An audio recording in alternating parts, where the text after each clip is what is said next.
کوئی باندیاں رکھی ہیں تو وہ بھی ہوتی ہیں۔ تو میاں بیوی میں سے کوئی ایک دوسرے کے پاس جب جانا چاہے تو وہ بلا تکلف جا سکتے ہیں، یعنی خاوند اگر بیوی کے کمرے میں جانا چاہتا ہے تو بلا تکلف جا سکتا ہے، بلا اجازت جا سکتا ہے۔ بیوی اگر خاوند کے کمرے میں آنا چاہتی ہے تو بلا اجازت آ سکتی ہے، کیونکہ قرآن پاک میں دوسرے سپارے کے اندر اللہ پاک نے فرمایا ہے ہن لباس لکم وانتم لباس لہن، تمہاری بیویاں تمہارا لباس ہیں اور تم اپنی بیویوں کا لباس ہو۔ مطلب یہ ہے کہ تم دونوں کا ایک پردہ ہے۔ تو خاوند اور بیوی دونوں میں سے کسی ایک دوسرے کے کمرے میں جانا چاہتے ہیں تو بلا تکلف جا سکتے ہیں، بلا اجازت جا سکتے ہیں، لیکن آرام کے 3 ٹائموں میں سے ایک ٹائم میں اگر کوئی بچوں میں سے غلاموں میں سے باندیوں میں سے کوئی اندر آنا چاہے تو وہ اجازت کے بغیر اندر نہیں آ سکتے۔ تو اللہ پاک نے ارشاد فرمایا اس لیے ثلاث عورات لکم، یہ جو وقت ہیں یہ تمہارے پردے کے وقت ہیں۔ عورات جمع ہے عورت کی، اور عورت کا معنی ہے چھپانے والی چیز، پردے والی چیز۔ عورت کا معنی ہی اللہ پاک کی ذات بابرکات نے بیان فرمایا ہے کہ یہ پردے والی چیز ہے۔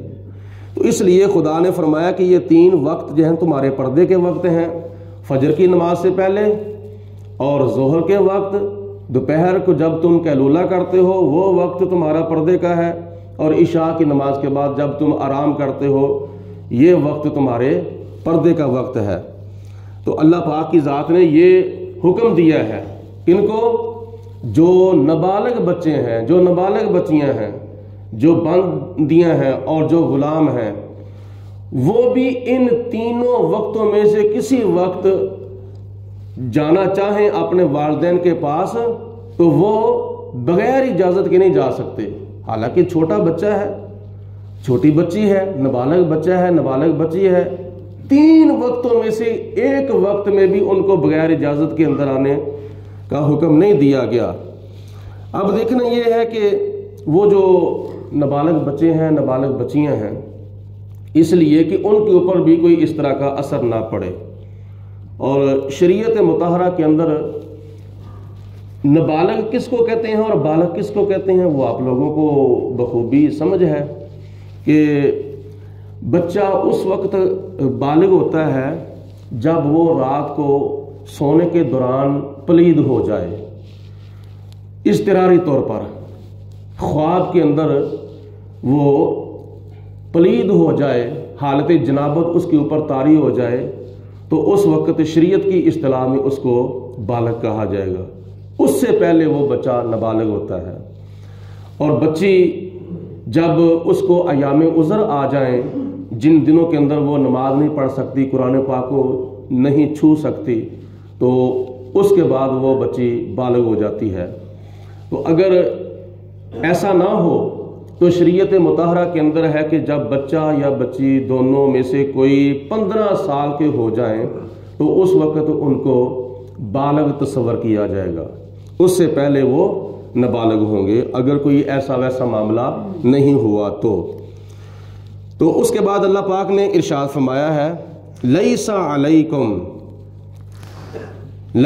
علیکم نہیں ہے تمہارے اوپر کوئی گناہ، ولا علیہم جناح بعدہن، اور نہ ہی ان پر کوئی گناہ ہے اگر ان 3 وقتوں کے علاوہ اگر تمہارے پاس وہ آ جائیں بغیر اجازت کے، نہ تم پر کوئی گناہ ہے اور نہ ان پر کوئی گناہ ہے۔ طوافون علیکم بعضکم علی بعض، چونکہ یہ ایسے افراد ہیں، بچے اور بچیاں، باندیاں اور غلام، جو تمہارے پاس تمہاری خدمت کے لیے آتے جاتے رہتے ہیں، ان کا آنا جانا رہتا ہے گھروں کے اندر، آگے پیچھے وہ بلا اجازت آ جا سکتے ہیں، لیکن 3 وقتوں میں سے کسی وقت وہ آپ کے پاس آنا چاہیں تمہارے پرائیویٹ روم کے اندر تو وہ اجازت کے بغیر نہ آئیں۔ آگے اللہ پاک کی ذات نے ارشاد فرمایا کذالک یبین اللہ لکم الآیات، اسی طرح اللہ پاک تمہارے لیے اپنے احکامات قرآن پاک کی آیات بینات بیان فرماتا ہے اور بڑے اچھے انداز میں بیان فرماتا ہے۔ واضح لفظوں میں اللہ پاک ایسے احکامات بیان فرما رہا ہے۔ واللہ علیم حکیم، اور اللہ پاک بے حد جاننے والا بھی ہے۔ اس کو پتہ ہے کہ اس طرح کے مسائل پر عمل نہ کرنے سے نتیجہ کیا نکلے گا، تب اس نے یہ حکم دیا ہے۔ حکیم، اور اللہ پاک بے حد حکمتوں والا ہے۔ ایسا کام کرنے کی وجہ سے اچھے نتائج نکلیں گے، اور ایسے مسائل کے اوپر عمل کرنے کے معاملے میں بے شمار حکمتیں ہیں اور بے شمار راز ہیں۔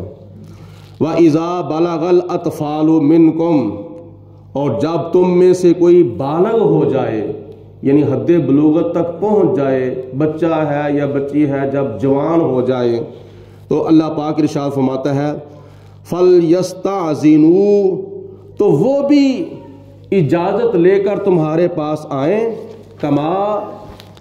کما جیسا کہ استأذن الذین من قبلہم، جیسے ان سے پہلے اجازت لے کر آیا کرتے تھے۔ کذالک یبین اللہ، اسی طرح اللہ تعالیٰ بیان فرماتا ہے لکم آیاتہ، تمہارے سامنے اپنی آیتیں، یعنی اپنے دین کے اور نبی پاک علیہ السلام کے شریعت کے احکامات قرآن پاک کی آیات کے ذریعے خدا تعالیٰ تمہاری رہنمائی کے لیے بیان فرماتا ہے۔ واللہ علیم حکیم، اور اللہ تعالیٰ بے حد جاننے والا ہے اور بے حد حکمتوں والا ہے۔ اس کے آگے ضعیف اور بوڑھی عورتوں کے پردے کے بارے میں اللہ پاک نے احکامات بیان فرمائے ہیں۔ اللہ تعالیٰ کی ذات بابرکات ہم سب کو عمل کرنے کی توفیق عطا فرمائے۔ اس کی وضاحت انشاءاللہ تعالیٰ کل کے درس قرآن میں کی جائے گی۔ وآخر دعوانا ان الحمدللہ رب العالمین، والصلاۃ والسلام علیک یا سیدی یا رسول اللہ، وعلی آلک واصحابک یا سیدی یا حبیب اللہ، الصلاۃ والسلام علیک یا رحمۃ للعالمین، وعلی آلک واصحابک یا خاتم النبیین۔ اللہم صلی علی سیدنا و مولانا محمد معدن الجود والکرم وآلہ وصحبہ وبارک وسلم۔ اللہم ربنا انزل علینا مائدۃ من السماء تکون لنا عیدا لأولنا وآخرنا وآیۃ منک وارزقنا وانت خیر الرازقین۔ اللہم اید الاسلام والمسلمین، اللہم اید الایمان والمؤمنین، لا الہ الا انت سبحانک انی کنت من الظالمین۔ الہی ہم تجھ سے دعا مانگتے ہیں، مریض گناہ شفا مانگتے ہیں۔ الہی بحق بنی فاطمہ کے برقول ایمہ کنم خاتمہ، اگر دعوت امرد کنی ور قبول، منو دست و دامان آل رسول۔ الہی بحق محمد رسول، دعا گناہ گاروں کی کرنا قبول۔ کریمہ ببخشائے برحال ماں کہ ہستم اسیر کمند ہوا، ندارم غیر رس تو فریاد رس، تو ای آسیاں را خطا بخش و بس، نگہ دارا مارا زراہ خطا درگزار و ثوابم نما۔ وصلی اللہ علی حبیبہ محمد و آلہ و صحابہ اجمعین۔